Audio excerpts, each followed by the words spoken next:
청금 친구들 한 주 잘 보냈어요? 벌써 12월 마지막이 다 돼갑니다. 우리 친구들과 3주 동안 영상 예배로 드리게 되었는데 우리 친구들도 아쉽게도 성탄 예배도 영상 예배로 드려야 될 것 같아요. 그런데 우리 친구들 그래도 계속해서 말씀도 잘 읽고 또 영상 예배도 함께 잘 드려주고 우리 선생님들한테 선물도 이렇게 열심히 잘 보내고 있던 것 같은데 너무너무 감사합니다. 또한 성탄 선물 있다는 것도 잊지 말아줬으면 좋겠어요. 자, 오늘 우리 친구들과 함께 은혜를 받을 말씀을 보도록 할까요? 오늘 함께 볼 말씀은 요한복음 8장 1절에서 11절까지의 말씀입니다. 요한복음 8장 1절부터 11절까지의 말씀이고요. 신약성경 157면에 있습니다. 자, 157면에 있다는 거 꼭 기억하시고요. 우리 친구들 잠시 스탑 버튼 누르고 말씀 한번 읽고 난 다음에 계속해서 이 영상을 시청해주면 되겠습니다. 네, 자, 오늘 함께 볼 하나님의 말씀의 제목은 하나님의 은혜란 무엇인가요? 라는 제목을 가지고 함께 말씀을 나누려고 합니다. 우리 친구들 아마 담임 목사님 설교를 들을 때마다 은혜 이렇게 얘기하시죠.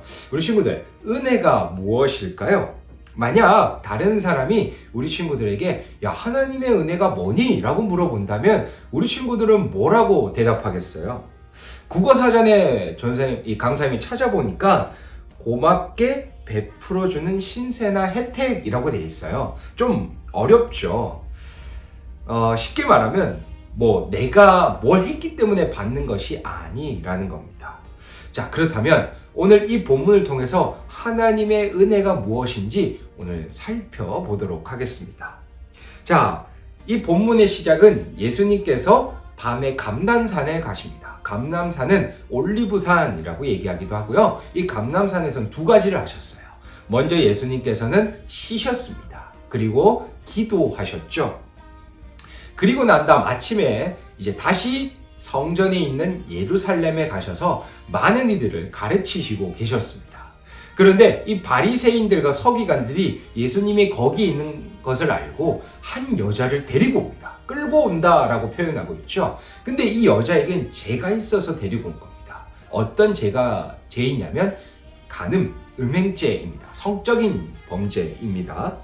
자, 그런데 이 성적 범죄를 가지고 모세는 출애굽기를 통해서 그리고 모세오경을 통해서 율법을 주었는데 이 율법에는 뭐라고 적혀져 있냐면 간음한 자는 남자와 여자 전부 돌로 치라고 말씀하고 있습니다. 여자뿐만이 아니라 남자도 똑같아요. 그런데 우리 친구들 잘 보세요. 서기관들과 바리새인들이 누구만 데리고 옵니까? 여자만 데리고 옵니다. 그러니까 보세요. 생각해 보세요. 바리새인들과 서기관들은 이미 율법을 어긴 것이고 이 여자의 죄가 있어서 이 여자의 죄를 묻고자 하는 것이 아니에요. 그 목적으로 데리고 온 것이 아닙니다. 그럼 도대체 이 여자를 데리고 온 목적이 뭘까요? 바로 우리 친구들 6절에 보니까 고발할 조건 그리고 예수님을 넘어뜨리려고 그랬다는 겁니다. 자, 왜 그런지 그 다음 계속 살펴보면요. 바리새인들과 서기관들은 예수님께 두 가지의 선택을 강요했던 겁니다.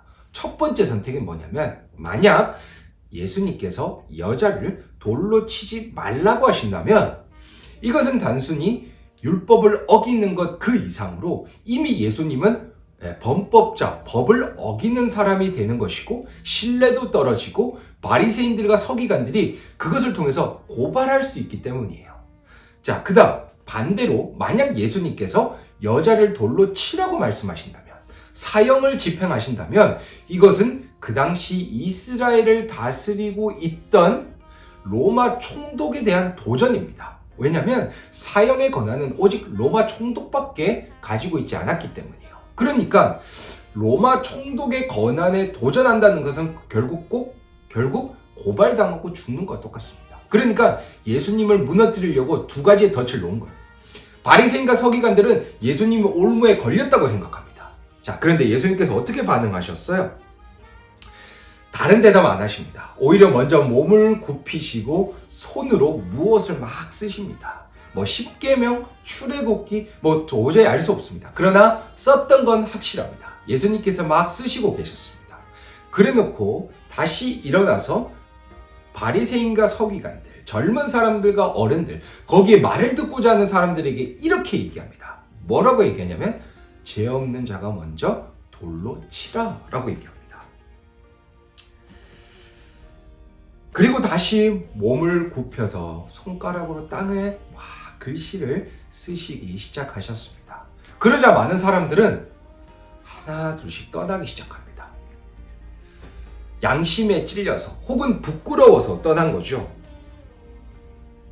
왜 돌아갔을까요? 이 당시는 우리 친구들 강쌤이 함께 우리 친구들과 말씀을 나눴던 오병이어의 기적에서 남자만 숫자를 치고 아이와 여자는 숫자를 치지 않는다고 했던 거 기억나요? 맞아요. 이 당시에는 여자가 남자보다 못한 존재라고 생각했어요. 그리고 여자를 좀 마음대로 해도 되는 것처럼 생각했던 시대입니다. 참 악한 시대이죠. 그러니까 이 당시의 사람들도 성적인 범죄를 저지르고서는 이와 같은 죄 혹은 성적인 범죄를 저지르고서는 아무렇지 않게 다른 사람들에게 하나님의 율법이란 이런 것이다 라고 이야기한다는 겁니다. 그러니까 자신의 양심이 얼마나 찔렸을까요? 예수님께서는 그것을 아시고 강력하게 후벼파셔서 오히려 그들이 부끄럽게 만드시고 한 사람 한 사람 다 돌아가게 하셨던 겁니다. 이 당시 율법은요, 목격자만이 돌로 칠 수 있었습니다. 죄 없는 사람은 돌로 칠 수 있었는데 이 사람들이 죄가 있으니 돌로 칠 수 없었던 것을 깨닫고 돌아가게 된 거죠. 자, 그러자 이제 누구와 누구가 남습니까? 여자와 예수님만이 남게 됩니다. 그러니까 예수님께서 이렇게 얘기하시죠. 여자여, 너를 고발하고 정죄한 자들이 어디로 갔느냐라고 물으십니다.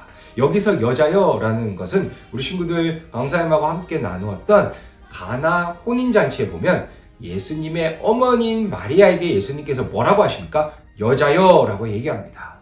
예수님께서 그 여인을 존중하심으로 표현하시죠. 자, 그런데 우리 친구들 예수님께서 이렇게 말씀하십니다.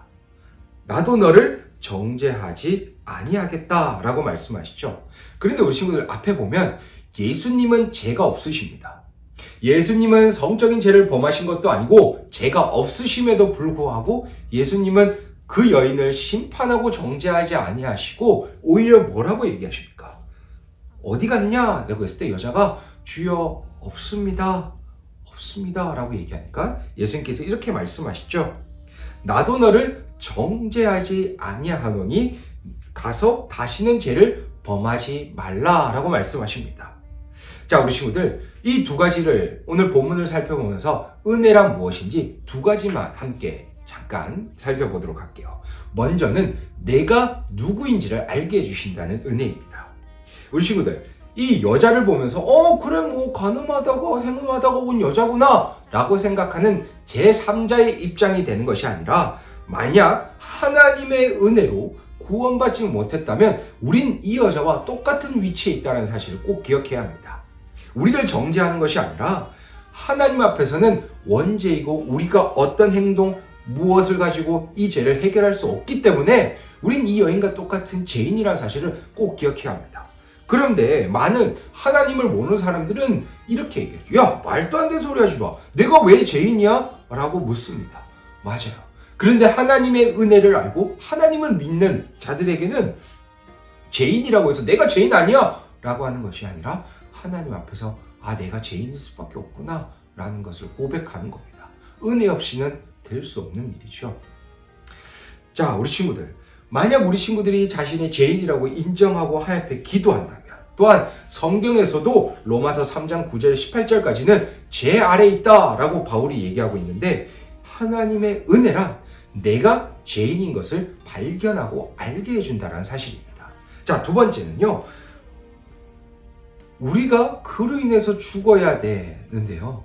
그러나 그 죄를 예수님은 정죄하지 않으시고 심판하지 않으시고 오히려 그 죄를 끌어안으시고 십자가에 올라가셔서 부활하시고 우리를 구원해 주신, 즉 살려주셨다는 사실을 기억해야 합니다.